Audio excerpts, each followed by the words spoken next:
নওশাদ তথা আইএসএফ এর একমাত্র বিধায়ক, তাকে হারাতে হবে। কেন? দিদি মোদির এক টেবিলের লোক, এক লাইনের লোক, এরা থাকলে অসুবিধা নয়, একে অপরের ঠিক সুখে দুঃখে সাথ দেবে। কিন্তু আইএসএফ একমাত্র চেয়ারম্যান বিধায়ক নওশাদ সিদ্দিকী যেভাবে সর্বধর্মের পিছিয়ে পড়া মানুষের হয়ে আওয়াজ তুলছে বিধানসভার ভেতরে বাইরে, এবং এনআরসির বিরুদ্ধে কেস করেছে, এই ওয়াকফ কালা কানুনের হয়ে কেস করেছে সুপ্রিম কোর্টে, তার কেস চলছে, হজ হাউস বেউজ্জুতি হচ্ছিল সেখানে গেছে, তারপরে তিলোত্তমা বোনের হয়ে লড়ছে, একটার পর একটা যেই হোক, যে কোনো ধর্মের হোক, সেই দেউচা পাচা মিলে গিয়ে লড়াই করছে। এই যে নওশাদ পুরো বাংলা জুড়ে তার যে একটা মানুষের, তার পিছনে যে ঢল, আগামী দিন নওশাদের মধ্যে যে বাংলার একটা রাজ ক্ষমতায় তার আইএসএফ যাচ্ছে, এই যে একটা আবহাওয়ার বাতাবরণ চলছে, এইটা না কেন্দ্র সরকার ভালো নজরে নিচ্ছে, আর না তারই বোন বা সাথী রাজ্য সরকার ভালো নজরে দেখছে। অতএব এই হক কথা ফক করে বেরিয়েছে। শুভেন্দু থাকে থাক, দিলীপ ঘোষ থাকে থাক, যত থাকে থাক, নওশাদকে যেমন হোক করে ভাঙরে হারাতে হবে। 5টা কেন 50টা নিজের দলের কর্মীকে খুন করে হলেও যেমন চাপাতে চেয়েছিল আগামীতে চাপাবে। তবে প্রশাসন বন্ধুকে এই বেলাতে ধন্যবাদ তো একটু দিতে লাগে। আশা করছি তারা পূর্ণাঙ্গ তদন্ত করবে, তবে তাদেরও হয়তো কিছু প্ল্যান পলিসি থাকতে পারে। তবে এই যে তড়িঘড়ি যে প্রকৃত আসামিকে ধরল, না হয় হয়তো হাজার হাজার ঘর ভেঙে দিত, নিরীহ মানুষের ওপরে ওই সন্ত্রাস জালিম ক্রিমিনাল, যাকে জাহান্নামের ইসলামে কুকুর বলা হয়, এরকম একটা ব্যক্তি দ্বারা সব কত ক্ষতি করতো ভাঙরের। আমি বুঝতে পারছি না যে শাসক ভাঙরের ওপরে এত রাগ কেন। না হয় কত ভালো ভালো ফ্রেশ মুখ দিয়েও তো ভাঙরকে, তার যদি লিবার দরকার থাকে মানুষকে বুঝিয়ে পরিবর্তন তো করতে পারে। সে জায়গায় সে যাকে বলছে তুই একটা ক্রিমিনাল, তুই একটা এই করিস, তুই ওই করিস, তার হাতেই দায়িত্ব দিচ্ছে। এটা ভাবা দরকার, ভাঙরবাসীকে ভাবা দরকার, সে যে কোনো দলের হোক ভাবা দরকার।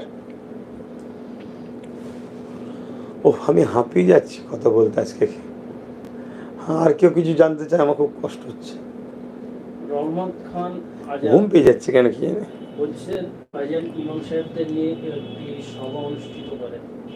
আবার একজন বলছে সোনারুল ইসলাম আজান, যদি আপনি সকল ঘরানার আলেমদের উদ্দেশ্যে কিছু বলতেন, সংহতি ও দায়িত্ববোধের কথা, তাহলে আমাদের জন্য দিক নির্দেশনা হয়ে থাকছে।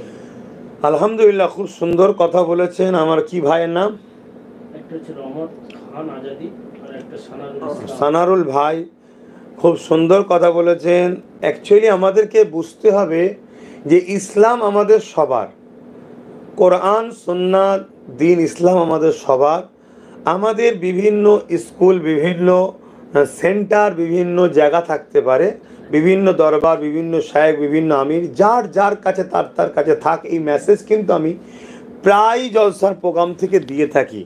কেন আজ কেন্দ্র সরকার যেভাবে ইসলাম ও মুসলমানদের ঘরে টার্গেট করেছে, এই জায়গায় কে কোন ঘরানার, কে কোন সিলসিলার, যদি আমরা এই এখনও যদি এতে ডিভাইড হয়ে থাকি, যেটা আমাদের সবার জন্য ধ্বংসের কারণ হবে।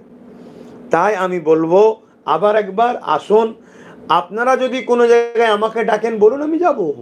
তবে উদ্দেশ্য দেশ, দেশের সংবিধান ও মানুষ্য জাতিকে বাঁচাবার স্বার্থে, সর্বসমাজের পিছিয়ে পড়া মানুষের স্বার্থে আমাদেরকে সংগঠিত হতে হবে। যার যার সিলসিলা, যার যার মাযহাব, যার যার আমির, যার যার পীর, যার যার মাশায়েখ, যার যার মুর্শিদ, যার যার আমির, তার কাছে থাক না। আমি তো এখানে আমাদের লড়াইটা তো একটা ফ্যাসিস্ট চিন্তাভাবনা এবং কেন্দ্র সরকারের যে জুলুম, তার বিরুদ্ধে তো আমাদের লড়াই। তাহলে সেই লড়াইয়ে তো আমাদের সবাইকে ঐক্যবদ্ধ হতে হবে। দ্বিতীয় নম্বর, আমার ইমাম ভাইদের কাছে আমি অবশ্যই বিভিন্ন জায়গায় প্রচার করেছি যে আপনারা আপনাদের নাম ফোন নাম্বার দিন, আমি একটা ডাকবো। সেই নাম ফোন নাম্বার আমার কালেকশান চলছে। আমি প্রকাশ্য সবাইকে একসাথে নিয়ে মিটিং করছি না। কেন করছি না বুঝতেই তো পারছেন। ইমাম ভাইদের একটা পরিস্থিতি আমরা সবাই জানি, যেটা আমাদের বলতেই মিডিয়ার সামনে লজ্জা লাগছে। আমাদের যারা প্রতিটা গ্রামে ধরতে গেলে মসজিদের গ্রামের হেড বলতে পারি, ইমাম হচ্ছে গ্রামের হেড। তো সেই ইমাম যিনি আল্লাহর ঘরের দায়িত্বে থাকে,